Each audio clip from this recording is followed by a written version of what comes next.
तो आज हम बात करते हैं FTBA की। देखो, लॉ ऑफ अट्रैक्शन के बारे में बताऊंगा आज। लॉ ऑफ अट्रैक्शन क्या होता है, कैसे काम करता है, लेकिन उससे पहले आपको ये समझना होगा कि लॉ ऑफ अट्रैक्शन होता क्या है। बेसिक से बता रहा हूँ, हम भी एनर्जी से मिलके बने हैं। इस दुनिया का हर एक इंसान एनर्जी से मिलके बना है। तो जो भी आप अपनी आंखों से देख रहे हो, ना कि सिर्फ इंसान, यहाँ तक कि हमारे गोल्स, हमारे ड्रीम्स या जो भी आसपास चीज़ें आप अपने देख रहे हो, वो सब एनर्जी से मिलके बनी है। और अगर आपको पता है, एनर्जी का रूल आपने पढ़ा था, energy can't be created, energy can't be destroyed, but it can be transformed from one form to the another. Energy को ना तो नष्ट किया जा सकता है और ना ही इसको डिस्ट्रॉय किया जा सकता है, बस इसको ट्रांसफॉर्म किया जा सकता है एक फॉर्म से दूसरी फॉर्म में। और एनर्जी हमेशा कांस्टेंट रहती है, ये भी आपको पता है। तो जब एक ही चीज़ से बने हैं हम सब, मतलब एक ही एनर्जी से मिलके बने हैं, तो फिर ज़्यादातर लोग अपने गोल्स क्यों अचीव कर लेते हैं, अपनी ड्रीम लाइफ क्यों जल्दी पा लेते हैं। और ज़्यादातर लोग कुछ ऐसे लोग होते हैं जो स्ट्रगल कर रहे होते हैं। आज आपको डिफरेंस पता चलने वाला है, लॉ ऑफ अट्रैक्शन कैसे काम करता है और लॉ ऑफ अट्रैक्शन होता क्या है। अगर आपने इस एनर्जी के रूल को समझ लिया है, तब हम आगे बात करते हैं लॉ ऑफ अट्रैक्शन की। तो अब बात करते हैं लॉ ऑफ अट्रैक्शन की। देखो, लॉ ऑफ अट्रैक्शन आपकी लाइफ में तभी काम करता है जब आपका FTBA अलाइनमेंट में होता है। अब हो सकता है आपने ये टर्म पहले ना सुनी हो। ये FTBA क्या है? F मतलब फीलिंग, T मतलब थॉट, B फॉर बिलीफ और A फॉर आपके एक्शन। अगर ये चारों चीज़ें आपकी मिस अलाइंड है, मतलब एक ही फ्रीक्वेंसी पर वाइब्रेट नहीं कर रही है, तब आप अपने गोल्स अचीव नहीं कर पाओगे या आप अपने गोल्स को अचीव नहीं कर सकते हो। फॉर एग्ज़ाम्पल, जैसे कि रिलेशनशिप के लिए एग्ज़ाम्पल लेते हैं। आपकी फीलिंग है रिलेशनशिप के लिए कि अगर रिलेशनशिप होगी तो लव महसूस करूँगा, पैम्पर्ड महसूस करूँगा, चेयरिज्ड महसूस करूँगा, रेस्पेक्टेड महसूस करूँगा या करूँगी। और इसके अलावा T मतलब थॉट। और आपकी थॉट ऐसी है कि अब आपकी थॉट उससे अलाइंड है, मतलब फीलिंग से ही अलाइंड है। थॉट है कि ठीक है, रिलेशनशिप अच्छी चीज़ें होती है, मतलब रिलेशनशिप में आना अच्छी बात है। जब हम रिलेशनशिप में जाते हैं तो हम किसी दूसरे की केयर कर पाते हैं, कोई दूसरा हमारी केयर कर पाता है, तो it is kind of mutual love. तो थॉट भी आपकी अलाइंड है। Feeling, thought, belief. अब आपकी बिलीफ क्या है? क्या रिलेशनशिप में तो चले जाए और फीलिंग भी आपको अच्छी आ रही है कि रिलेशनशिप अच्छी चीज़ें होती है, मतलब रिलेशनशिप अच्छा होता है, बट आपकी थॉट मिस अलाइंड है। एग्जाम्पल, आपकी थॉट रिलेशनशिप को लेके ऐसे है कि यार आजकल तो धोखाधड़ी बहुत चल रही है। मतलब लोग रिलेशनशिप में आते हैं और बस अपना कोई पर्पस होगा, उनका कोई काम होगा, वो पूरा करेंगे काम और बस उसके बाद निकल जाएंगे। वो पैसे या सेक्सुअल रिलेशनशिप या फिर इंटरकोर्स, कुछ भी हो सकता है। वो सबका एक अपना अपना अलग एजेंडा होता है। कुछ लोगों के लिए रिलेशनशिप में आना मतलब ठीक है, मैं इससे सिर्फ पैसे लूट लूँ, या सिर्फ मैं इसका इस्तेमाल कर लूँ, या इसके पास तो वो चीज़ है और अगर मैं इसके साथ रिलेशनशिप में जाऊँगा तो मैं इसका एडवांटेज ले सकता हूँ। अपने अपने सबके एजेंडा होता है और मैं ये नहीं कह रहा कि सबकी लाइफ में होता है। तो आपकी थॉट मिस अलाइंड है। कैसी थॉट है आपकी? फीलिंग ठीक है और आपकी बिलीफ भी ठीक है, लेकिन थॉट आपकी मिस अलाइंड है कि यार रिलेशनशिप अच्छी नहीं होती है, या फिर लोग तो धोखेबाज होते हैं, आजकल तो कोई लॉयल नहीं है, या फिर मतलब कुछ दिन चलती है रिलेशनशिप फिर ख़त्म हो जाती है। और अब बात करते हैं एक्शन की। एक्शन क्या है? कोई इंसान आपको सामने दिख रहा है तो आप उसको अप्रोच नहीं कर रहे हो, मतलब आप सोचते हो कि यार कहीं ये बुरा ना मान जाए या फिर किसी से बता ना दे, या फिर सबसे बड़ा जो फियर होता है इंसानों के अंदर, लोगों के अंदर, वो होता है डर का, कि अगर मैं मान लिया चला जाऊंगा इसके पास तो शायद रिजेक्शन मुझे मिलेगा, कि अगर मैं इसको अप्रोच करूंगा तो यार ये मुझे रिजेक्ट ना कर दे। तो ये भी एक सबसे बड़ा फियर होता है लोगों के अंदर। तो अब आपकी फीलिंग थॉट, मतलब फीलिंग थॉट आपकी अलाइंड है और जो बिलीफ है वो बिलीफ आपकी मिस अलाइंड है, और एक्शन भी। तो क्या आप किसी भी कंडीशन में अपनी तरफ किसी भी पार्टनर को अट्रैक्ट कर सकते हो? भाई मेरा मानना है बिल्कुल नहीं, क्योंकि आपकी feeling, thought, belief, action, FTB आपका पूरा मिस अलाइंड है। इसमें से अगर एक भी चीज़ मिस अलाइंड हो जाती है तब आप उस गोल को अचीव नहीं कर पाओगे। ये तो हुआ रिलेशनशिप का। बट हाँ, अगर आपको एक्चुअल में अट्रैक्शन चाहिए तब आपका अप्रोच क्या होगा, मतलब FTB अलाइनमेंट में कैसे होना चाहिए? फीलिंग, रिलेशनशिप में आना अच्छी बात है, मतलब पैम्पर्ड फील करूँगा, चेरिश्ड, लव्ड फील करूँगा, रेस्पेक्टेड फील करूँगा। फीलिंग थॉट कैसी है कि यार लोग अच्छे भी इस दुनिया में, ठीक है, धोखाधड़ी चल रही है या मतलब एक दूसरे को इस्तेमाल करने का जो स्ट्रैटेजी लोग अपना रहे हैं वो भी चल रहा है, लेकिन अगर 80% लोग इस दुनिया में ऐसे हैं जो कि लॉयल नहीं हैं, तो 20% लोग ऐसे भी हैं जो लॉयल है। तो मैं अपनी तरफ जिस इंसान को आकर्षित करूँगा या कर रहा हूँ वो लॉयल होगा। तो ये आपका थॉट है। बिलीफ क्या है आपका? बिलीफ भी मैं इसी से अलाइन करूँगा कि इस दुनिया में अच्छे लोग भी हैं, आपका बिलीफ भी ये है, और रिलेशनशिप में आना अच्छी बात होती है, ये भी आपका एक बिलीफ हो सकता है। अब आपका एक्शन क्या रहेगा? अब ये तीनों चीज़ें अलाइंड है, एक्शन क्या? अब आपको एक्शन भी तो लेना होगा, ऐसे थोड़ी है कि बस आपका बिलीफ मतलब आपका एफटीबी में फीलिंग, थॉट, बिलीफ अलाइन कर रहे हैं लेकिन आप एक्शन कुछ नहीं ले रहे हो, बस घर में पड़े हो और आप सोच रहे हो कि कहीं ना कहीं से कोई इंसान आएगा रोज़ लेके और आपको प्रपोज कर देगा। ऐसा नहीं होने वाला, आपको एक्शन भी लेना है। अब जब आपका फीलिंग, थॉट, बिलीफ ये अलाइंड हो जाता है, उसके बाद आपको यूनिवर्स ऐसे ऐसे रास्ते देगा, कुछ अपॉर्चुनिटीज़ क्रिएट करेगा, या तो वो इंसान आपके सामने आ जाए या फिर आप कहीं चले जाओ जहां आप उस इंसान से मिल जाओ। अब आपका एक्शन क्या है? आपका एक्शन है उस इंसान को अप्रोच करना। कई बार हम ये सोचते हैं कि यार अगर मैं इसको अप्रोच करूँगा तो ये मना कर देगी या मना कर देगा, लेकिन अगर आप इस डर में आकर के अप्रोच नहीं कर रहे हो तो एफटीबी अलाइनमेंट में नहीं है, तो आप उसको अट्रैक्ट नहीं कर पाओगे। तो इसलिए एक्शन लेना ज़रूरी है। आप उसको अप्रोच करो, डेट के लिए उसको आस्क करो, भले ही वो मना कर दे, डजेंट मैटर।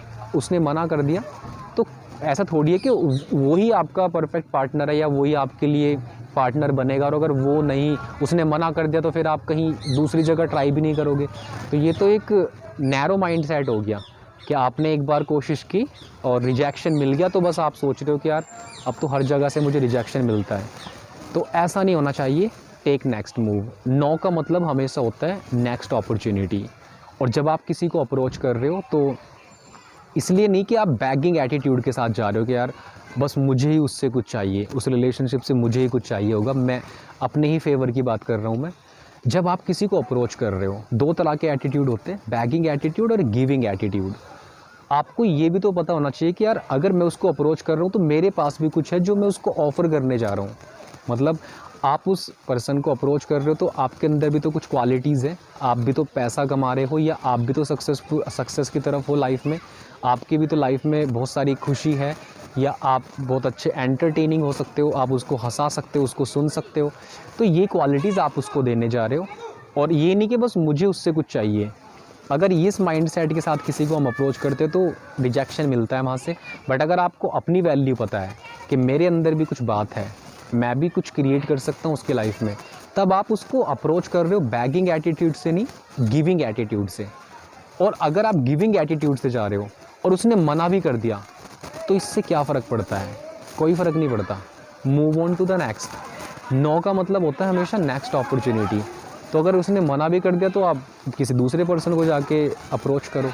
अगर कोई सेल्स पर्सन किसी चीज़ को बेचना चाहता है और कोई इंसान एग्री नहीं करता, वो 10 लोगों के पास जाता है, 10 ने उसको मना कर दिया, तो क्या वो 11वें 12वें या फिर ऐसे किसी नेक्स्ट इंसान के पास जाना बंद कर देगा? अगर उसको सेल नहीं करनी है तो वो शायद ऐसा कर भी सकता है। लेकिन अगर उसको सेल करनी है, अपना प्रोडक्ट, अपनी सर्विस सेल करनी ही है, तो उसको मूव ऑन होना पड़ेगा, वहाँ से मूव ऑन होना पड़ेगा और किसी नेक्स्ट पर्सन से जाके पूछना पड़ेगा। और हो सकता है कि शुरुआत के 10 लोगों ने ना ख़रीदा हो, लेकिन अगर आप नेक्स्ट 10 लोगों को अप्रोच करते हो या वो करेगा, तो उनमें से कोई ना कोई तो हाँ कर लेगा। और आपको प्रोडक्ट, अपना सर्विस बेचना है किसी एक इंसान को, तो कोई ना कोई हाँ कर लेगा। इस तरह से, इस एटीट्यूड से आपको किसी को भी अप्रोच करना है।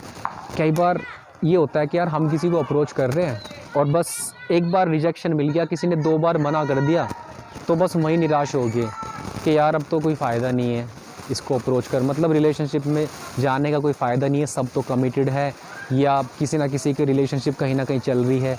ये एक नेगेटिव माइंडसेट है। तो मैंने यहाँ पर आपको एग्जांपल दिया है FTBA का। इसके अलावा रिजेक्शन को कैसे हैंडल करते, थोड़ा सा मैं आपको उस तरफ भी लेके गया हूँ। अब बात करते हैं हम FTBA जब परफेक्ट अलाइनमेंट में होता है तो लॉ ऑफ अट्रैक्शन कैसे फास्ट काम करता है। दूसरा एग्जांपल ले सकते हैं। फॉर एग्जांपल देखो गोल्स, मैंने कहा था हर एक चीज़ एनर्जी से मिलके बनी है। आपके गोल्स भी एनर्जी से मिलके बने, आपके ड्रीम्स भी एनर्जी से मिलके बने हैं। तो सब कुछ एनर्जी से मिलके बनी है। तो अगर आप फॉर एग्ज़ाम्पल ये आपका गोल है और ये आप हो, तो अगर आप अपने गोल की ये मतलब इसकी फ्रीक्वेंसी यहाँ पर है और आपकी फ्रीक्वेंसी अभी यहाँ है, और वो कैसे पता चल रहा है? आपकी feeling, thought, belief, action alignment में नहीं है। फीलिंग कुछ हो रहा है, थॉट कुछ हो रहा है, बिलीफ कुछ हो रहा है, एक्शन कुछ और हो रहा है, तो आप अभी यहाँ पर वाइब्रेट नहीं कर रहे हो। जब आप अपनी फीलिंग, थॉट, बिलीफ, एक्शन को एक उसी फ्रीक्वेंसी पे वाइब्रेट करते हो जहाँ पर आपका गोल है, तो क्यों ये आपकी तरफ अट्रैक्ट होगा? नहीं होगा, डेफिनेटली होगा। तो ये गोल आपकी तरफ तभी अट्रैक्ट होगा जब आप अपने गोल की फ्रीक्वेंसी पर वाइब्रेट करते हो। आपके गोल की भी एक एनर्जी है। मैंने कहा हर एक चीज़ एनर्जी से मिलकर बनी है, हर एक चीज़। आपका फ़ोन, ये आसपास जो भी कुछ आप देख रहे हो, सब कुछ एनर्जी से मिलकर बना है। तो बस आपको ज़रूरत है उस एनर्जी फ्रीक्वेंसी पर वाइब्रेट करने की। और आप वाइब्रेट कैसे कर सकते हो? अपने फीलिंग, थॉट, बिलीफ, एक्शन को अलाइन करके किसी भी एरियाज़ को ले सकते हो। एग्जांपल, आपको पैसे कमाने हैं, अभी आप 10,000 कमा रहे हो और आपको कमाने हैं 20,000 या 50,000, कुछ भी गोल हो सकता है। तो आपके गोल की एक फ्रीक्वेंसी है, ठीक है। अब बात करते हैं, फिर से FTBA लगा के देखते हैं, how to make more money, I mean how to make double money of what you are making right now. 10 कमा रहे हो, 20 कमाने हैं आपको, तो कैसे FTBA अलाइन करते हैं? फीलिंग क्या है? पहली बात तो आपको पैसे के लिए अपनी फीलिंग, थॉट, बिलीफ ये सब चेंज करना होगा, क्योंकि हमारी जो सबकॉन्शियस प्रोग्रामिंग है वो, अगर आप भी एक हम्बल बैकग्राउंड से, एक मिडिल क्लास बैकग्राउंड से हो, तो आपकी कुछ प्रोग्रामिंग होगी, जैसे कि यार पैसा तो बहुत मतलब पैसा तो फसाद की जड़ होता है, या ये तो लड़ाई करा देता है, या फिर मैं कोई पैसे का थोड़ी बनाऊँ, या फिर पैसे कोई पेड़ पे थोड़ी उगते हैं, या फिर पैसे कमाने के लिए कोई घर में थोड़ी बैठना पड़ता है, या उसके लिए तो बहुत मेहनत करनी पड़ती है, बिना पैसे के पैसा नहीं बना सकते हो, या फिर पैसे तो रुकते ही नहीं हैं। ये सब नेगेटिव थॉट है, पैटर्न। ये सब आपका जो पैटर्न है, नेगेटिव बिलीफ, नेगेटिव थॉट है। पहले तो इसको क्लींस करना होगा। तो फीलिंग क्या है आपकी? अगर मैं FTB आपके मनी अट्रैक्शन की तरफ लगाऊं, तो आपकी फीलिंग क्या है? फीलिंग हो सकती है कि यार सिक्योर हो जाऊंगा। अगर मैं एक सर्टेन अमाउंट ऑफ मनी कमाने लगूं तो सिक्योर फील करूंगा, और फ्रीडम, थोड़ी सेंस ऑफ फ्रीडम भी आ जाएगी लाइफ में। 10 कमा रहे हो, 20 कमाना शुरू कर दोगे तो थोड़ा सा लाइफ स्टाइल चेंज हो जाएगा। तो आपकी ये फीलिंग है। थॉट कैसी आपकी? कि पैसा कमाना अच्छी बात है, मतलब थॉट आ रही है आपको कि यार सब पैसा कमा रहे हैं और मुझे भी कमाना चाहिए, और पैसा कमाना तो अच्छी बात है। अगर मैं ज़्यादा कमाऊँगा तो मैं अपनी लाइफ को और ज़्यादा अच्छे से डील कर, मतलब अपनी लाइफ की चीज़ों को और अच्छे से डील कर पाऊँगा। अपने पेरेंट्स को सपोर्ट कर सकता हूँ, या खुद में इन्वेस्ट कर सकता हूँ, खुद के लिए कोई कोर्स परचेज़ कर सकता हूँ, अपना कोई स्किल इम्प्रूवमेंट कर सकता हूँ। तो ये आपकी थॉट है। बिलीफ, जो अभी मैंने बात की थी, बिलीफ क्या है? कि पैसा रुकता है। पैसा कमाने के लिए पैसे की ज़रूरत नहीं पड़ती है, स्मार्ट स्ट्रैटेजीज़ की ज़रूरत पड़ती है, और फ्री रिसोर्सेज होते हैं हमारे पास, बस उन्हीं का इस्तेमाल करना होता है। ये नहीं कि आपको सारी की सारी चीज़ें रेडीमेड चाहिए, या आपको तो एक बहुत बड़ा ऑफिस चाहिए, बहुत बड़ी कंपनी चाहिए, या पहले से ही आपके पास 50, 100, 200 नौकर काम कर रहे हो तभी आप पैसे वाले बन सकते हो। ये गलत सोच है। तो आपकी बिलीफ क्या है? कि पैसा कमाने के लिए पैसा नहीं लगता है, आप जीरो से भी शुरू कर सकते हो। कोई स्किल डेवलप करो, आप उस स्किल को सेल करो, मार्केट प्लेस आपको वो वैल्यू के बदले पैसा देगा। इसके अलावा आपका बिलीफ सिस्टम ये हो सकता है कि यार पैसा अच्छी चीज़ है, पैसा लड़ाई की जड़ नहीं है, पैसा तो लाइफ को ईजी बनाने की चीज़ है। एक बिलीफ होता है हमारा, पैसा खुशी नहीं खरीद सकता, ये भी आप निकाल दो। हालांकि खुशी अपने अंदर से आती है, लेकिन अगर हॉस्पिटल में पैसे जमा करने हैं, बिल जमा करना है, आप निराश हो और आपने बिल जमा कर दिया, तो क्या वो एक खुशी का मौका नहीं है कि आपने अपना बिल जमा कर दिया है? इलेक्ट्रिसिटी बिल हो सकता है, या कोई बीमारी ठीक करानी है और डॉक्टर का बिल बन रहा है, तो आपने डॉक्टर को पैसे दे दिए, तो अब आप वहाँ से रिलीज़ हो चुके हो। तो क्या ये मतलब अवसर, पैसे, ये खुशी खरीदने के अवसर नहीं है? किसी को गिफ्ट करना कितनी खुशी मिलती है, और गिफ्ट जब आप पैसे से खरीदते हो, मैं नहीं कह रहा महंगा गिफ्ट होना चाहिए, बट हो सकता है आपके भतीजी का कोई बर्थडे हो और आपने वो बर्थडे सेलिब्रेट कराया हो, तो कितनी खुशी होती है आपको। तो ये भी अपने माइंड से निकाल दो कि पैसा खुशी नहीं खरीद सकता। हाँ ज़रूर, मैं मानता हूँ कि खुशी अपने अंदर से आती है, अपनी स्पिरिचुअलिटी कनेक्शन, स्पिरिचुअल कनेक्शन से आती है। जितना जो आप अंदर से हो वैसा ही आप बाहर फील करोगे। तो मैं ये नहीं कह रहा हूँ कि मैं पैसे से खुशी का कॉम्प्रोमाइज़ कर रहा हूँ, बट ये कहना सही नहीं है कि यार पैसा खुशी नहीं खरीदता है। पैसा वो सारी चीज़ें खरीद सकता है जो छोटी छोटी खुशी प्रदान करती है हमारी लाइफ में। नेक्स्ट, अगर आपका बिलीफ भी सेट हो गया, अब एक्शन क्या लेना है। अब आपने अपनी फीलिंग ठीक कर ली है, थॉट ठीक कर लिए, बिलीफ भी ठीक कर लिया है, लेकिन अगर आप सोच रहे हो कि यार मैं बस बेड पे लेट रहा हूँ और नोटों की गड्डी मेरे सर से बरस जाएगी, ऐसा कभी नहीं होने का। आपको एक्शन लेना होगा। अब एक्शन क्या ले सकते हो आपको नहीं पता, लेकिन आपने फीलिंग, थॉट, बिलीफ अलाइन कर लिए, तो अब यूनिवर्स आपको कुछ ना कुछ ऐसा रास्ता दे देगा जहाँ पर आप एक्शन ले सकते हो। अपॉर्चुनिटीज़ आएंगी आपकी लाइफ में। कोई इंसान आपको कॉल कर सकता है या आप किसी को कॉल कर सकते हो। ये नहीं है कि कोई करेगा तभी आप एक्शन लोगे। माइंड लगाओ कि यार 5 लोगों को किसको कॉल लगाऊं जो मुझे कोई एक्स्ट्रा काम बता दे, कोई एक्स्ट्रा ट्यूशन क्लास बता दे, या फिर कोई एक्स्ट्रा वर्क बता दे, या फिर किसी प्रोजेक्ट में पार्ट टाइम काम बता दे, अपने किसी प्रोजेक्ट में पार्टिसिपेट करा ले। तो ये आपको सोचना होगा, और अगर सोच नहीं भी आ रही तो यूनिवर्स आपको ऐसे मौके देगा और उस मौके का आपको फ़ायदा उठाना है। आपको तुरंत एक्शन लेना है। अगर आपने एक्शन नहीं लिया तो फीलिंग, थॉट, बिलीफ चाहे कितना भी स्ट्रॉन्ग हो, काम नहीं करेगा। भले ही स्मॉल एक्शन लो, बट एक्शन लेना है। तो इस तरह से हमने FTBA को अपने मनी अट्रैक्शन में भी लगा के देख लिया है। आप अपना FTBA ठीक करो और अपने किसी भी गोल को आप मैनिफेस्ट कर सकते हो। किसी भी गोल को, छोटा हो चाहे बड़ा गोल हो, बस आपको उस एनर्जी पर वाइब्रेट करना है। तो आप FTBA की पूरी डेफिनेशन समझ चुके हो। मैंने लॉ ऑफ अट्रैक्शन के ऊपर बहुत सारी बुक्स पढ़ी है, कोर्सेज अटेंड किए हैं, बहुत सारी वीडियोस और पॉडकास्ट मैंने अटेंड किए, और मैंने बहुत सारी थ्योरीज़ पढ़ी है, लेकिन मुझे एग्जैक्टली समझ में नहीं आया कि यार लॉ ऑफ अट्रैक्शन कैसे काम करता है। अब मुझे समझ में आ रहा है कि ठीक है, अगर फीलिंग, थॉट, बिलीफ, एक्शन ठीक होगा तो काम करेगा। कई बार ऐसे होता है, आप एफर्मेशन बोल रहे हो, आप विजुअलाइज़ कर रहे हो, और आप जर्नलिंग भी कर रहे हो। जर्नलिंग भी एक अच्छा तरीका है अपनी वाइब को ठीक करने का, अट्रैक्शन को, मतलब अपनी लाइफ में अट्रैक्शन को बुलाने का। लेकिन फिर भी आपके गोल्स पूरे नहीं हो पा रहे, फिर भी आप वो ड्रीम नहीं पूरा कर पा रहे हो अपना। रीज़न क्या है? रीज़न यही है कि कुछ ना कुछ मिसअलाइंड है, कुछ ना कुछ मिसिंग है, और वो मिसिंग पीस अगर आप पूरा करते हो तो आप लाइफ में बेहतर रिजल्ट पालोगे।